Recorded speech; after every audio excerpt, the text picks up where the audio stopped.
আসসালামাইকুম গাইজ, আমরা আছি রাত্রি ডেলি ফার্মে হারোপাড়া গ্রামে। যে আমাদের একটা গরু দেখতে পাচ্ছি যে দোয়ানো হচ্ছে, একটু পাও তুলতেছে না। এই যে দুধ হয়েছে।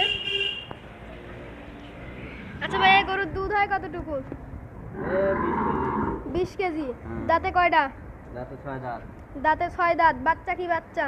বকন বাচ্চা। বাচ্চা বকন বাচ্চা। দাঁতে 6টা। তো বাচ্চারা তো খুব সুন্দর। তাই এরকম ভাবে কয়বার টানা হচ্ছে? 3-4 বার টানা হচ্ছে। দুধ কতটুকু? 20 লিটার। 20 লিটার। এখন সকালে দুধ আসছে, অনেক দুধ। এখানে তা কতটুকু হবে? না হলো 8 কেজি। এনে তাও 8 কেজি দুধ আছে। হ্যাঁ। আর বাটের মধ্যে, উলানের মধ্যে এখনো কেজি অনেক আছে। এখনো কেজি অনেক আছে। তাহলে এটা গরুটা কি জাতের? গরু ফিজিয়ান। এটা ফিজিয়ান। হ্যাঁ। খুব ভালো গরু। বাছুর হয়েছে বাচ্চা, ফিজিয়ান জাত বকন বাচ্চা। বাচ্চারা খুব বাচ্চা ভালো।